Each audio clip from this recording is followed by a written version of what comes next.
Hey, English learners. Welcome back to English with Heart, your cozy little space to grow your English through real, warm, everyday conversations. I'm Sophia. And I'm Daniel. And if you're new here, welcome. Seriously, welcome to the family. We are really happy you found us. We really are. And before we start today, we want to take a moment, a real moment, not a rushed moment, just a thank you moment.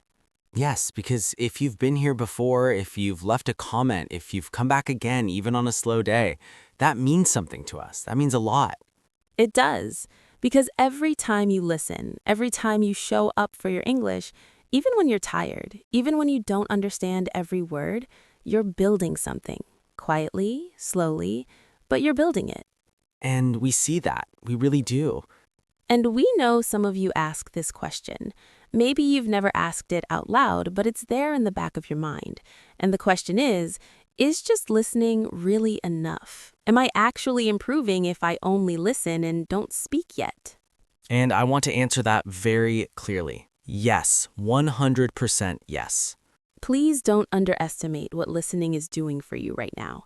Every time you listen, your brain is absorbing the rhythm of English, the sound of it, the feeling of how words connect. The way sentences move, the way people pause, the way emotions travel through language. Your brain is learning all of that. And progress in language is not always loud.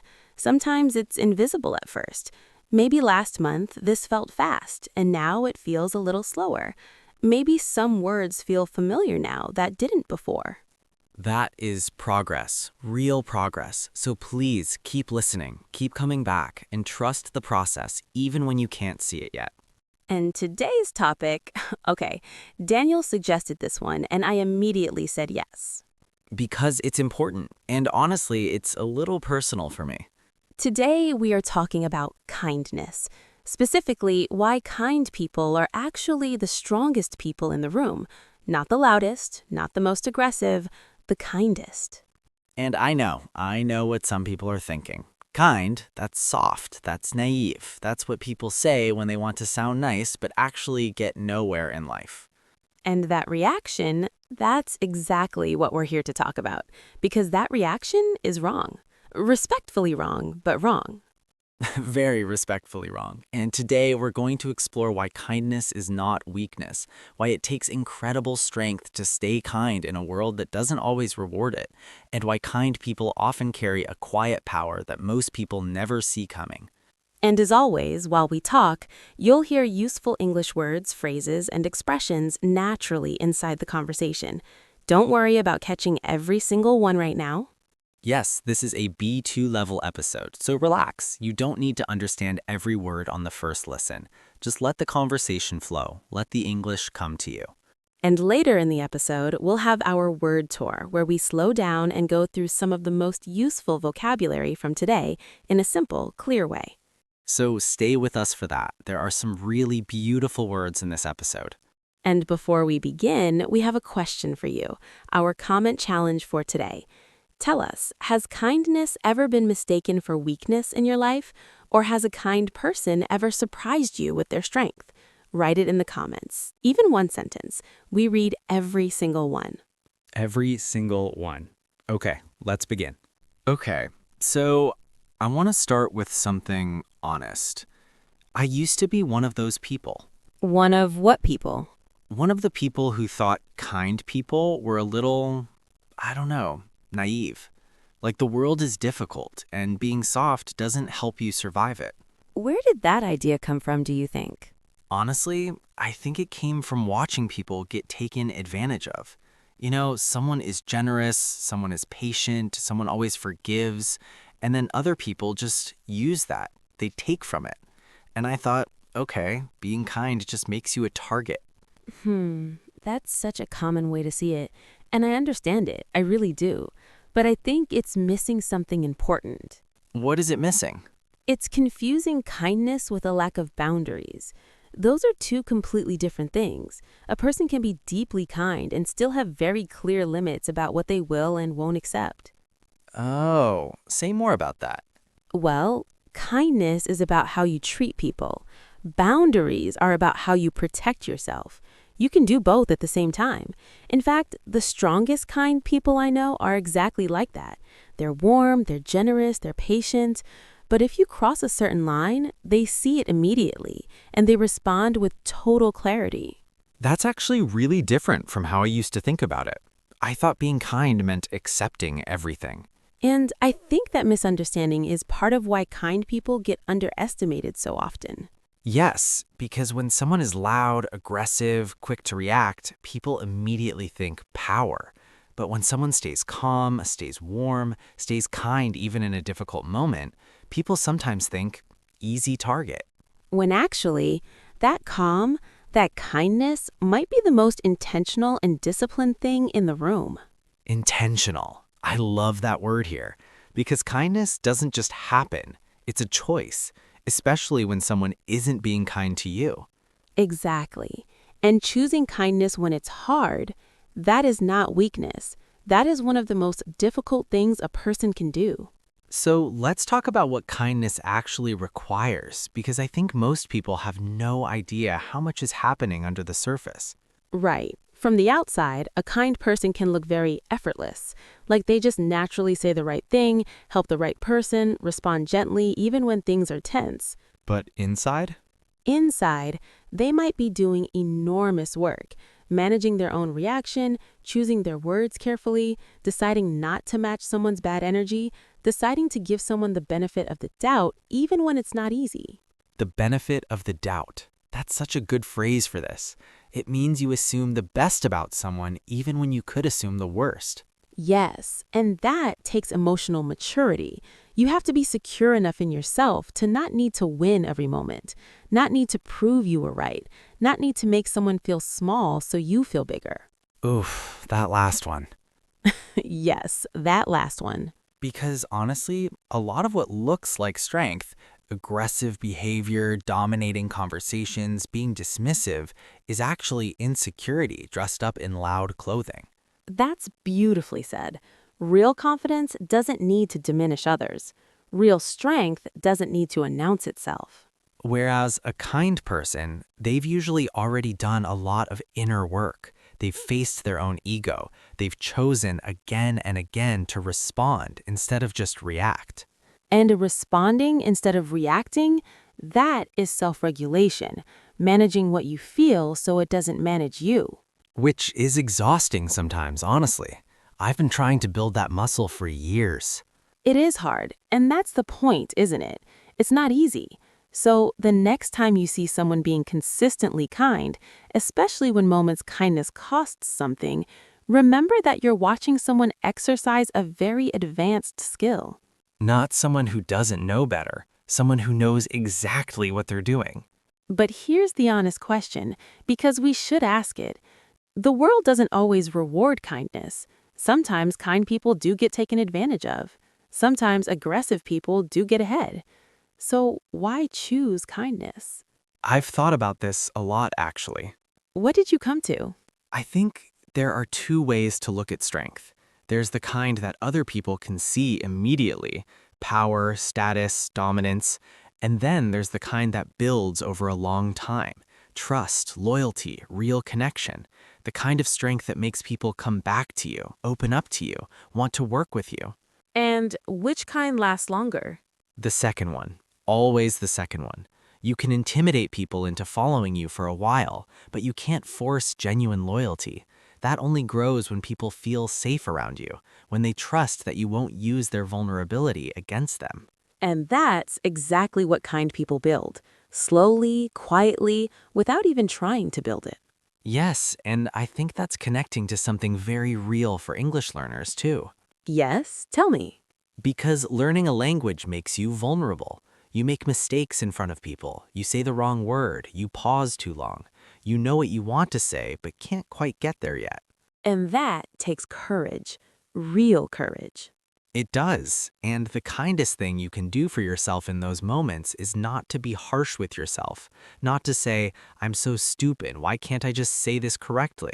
Because that voice, that critical, impatient, unkind voice, it doesn't help you learn. It just makes you afraid to try again. Exactly. The best English learners I've seen are the ones who are kind to themselves. They make a mistake and think, okay, that was interesting. What was wrong there? Let me try again.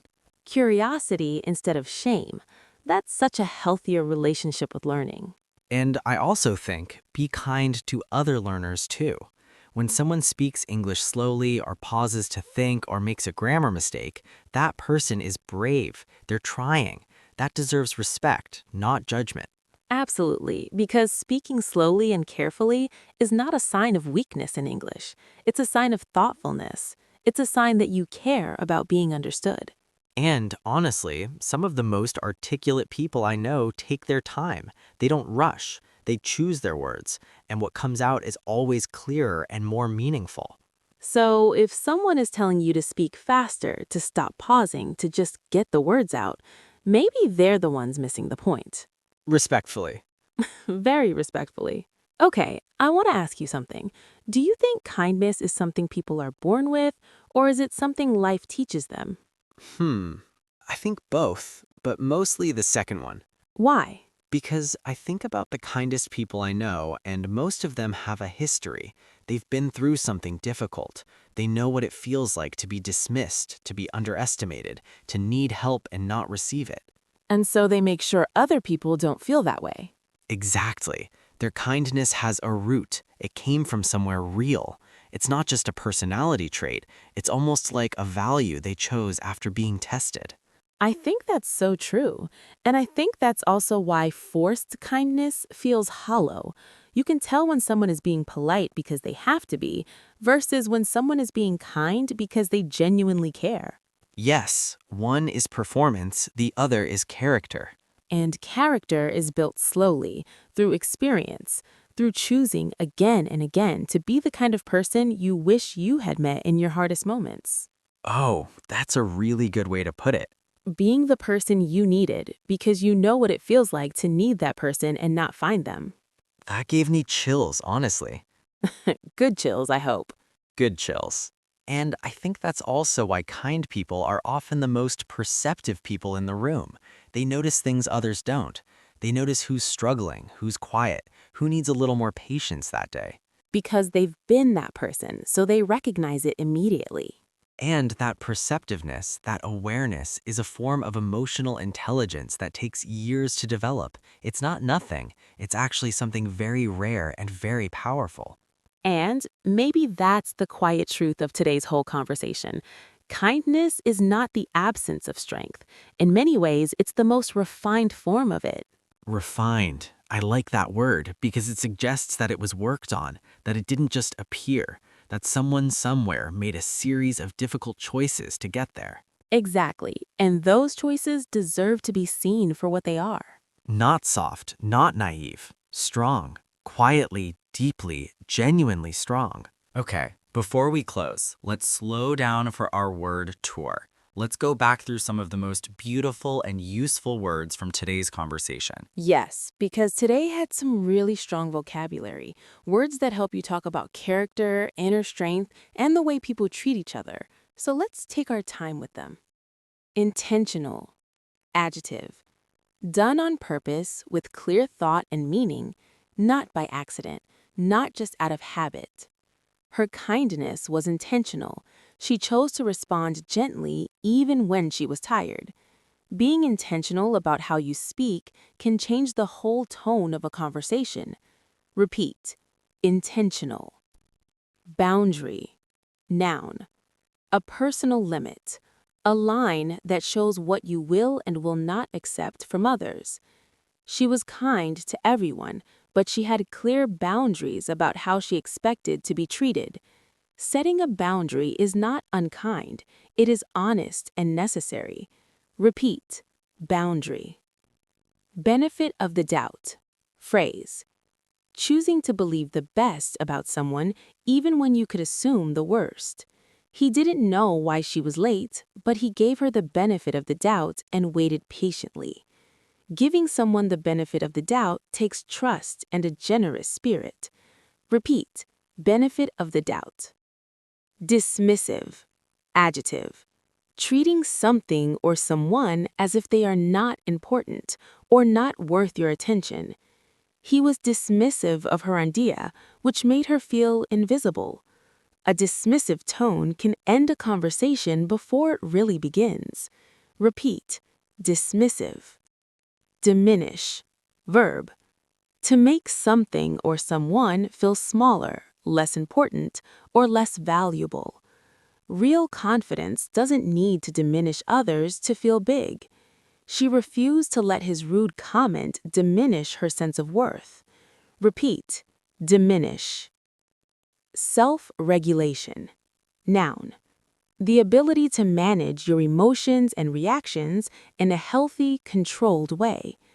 Choosing not to reply in anger is an act of self-regulation. Self-regulation doesn't mean hiding your feelings. It means deciding how to express them. Repeat. Self-regulation. Perceptive. Adjective. Very good at noticing and understanding things, especially things that are not obvious or not said directly. She was perceptive enough to notice that her friend was struggling, even before he said anything. A perceptive person reads the room before they speak. Repeat. Perceptive. Refined. Adjective. Developed and improved over time through experience and careful effort. Polished, not rough. Her calm was refined, built through years of practice, not something she was born with. A refined skill looks effortless on the outside, but required great effort to build. Repeat. Refined. Vulnerable. Adjective. Open to being hurt, criticized, or misunderstood, exposed in an emotional way. Speaking a new language makes you vulnerable, and that takes real courage. She shared something vulnerable with him, and he treated it with total care. Repeat. Vulnerable. Deliberate. Adjective. Done slowly and carefully, with full awareness and intention, nothing accidental. Her kindness was deliberate, a choice she made every single day. He spoke in a slow, deliberate way that made everyone feel truly heard. Repeat. Deliberate. Those were such strong words today. They really were. And they all connect, don't they? Because kindness, at its deepest, is intentional. It has boundaries. It gives the benefit of the doubt. It is refined through experience. It is deliberate. It is not an accident. It is not naivety. It is a practice, and a very powerful one. Before we close today, I want to leave you with something, because this topic is personal to me. Go ahead. If you are a kind person, if you are someone who tries to see the best in others, who gives more than they take, who stays warm when the world is not always warm back, please hear this. That is not a flaw. That is not something to fix.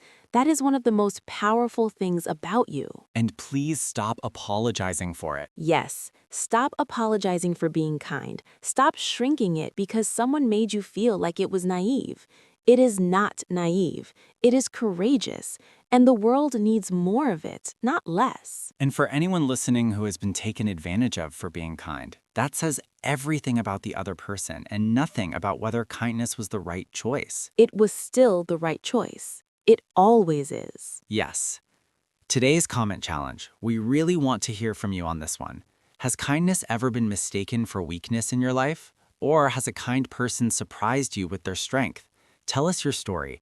Write it in English, even one sentence. We promise we will read it. We'll be in the comments, looking for you. And if today's episode felt like a good conversation, like something you'd want a friend to hear, please share it. Subscribe if you haven't yet, and leave us a like. It helps more people find this little space. This is a space for people who want to grow their English and their hearts at the same time. And we're so glad you're here. Take care of your English. And take care of your heart. This is Daniel. And this is Sophia. And you've been listening to English with Heart. We'll see you in the next one. Bye, everyone.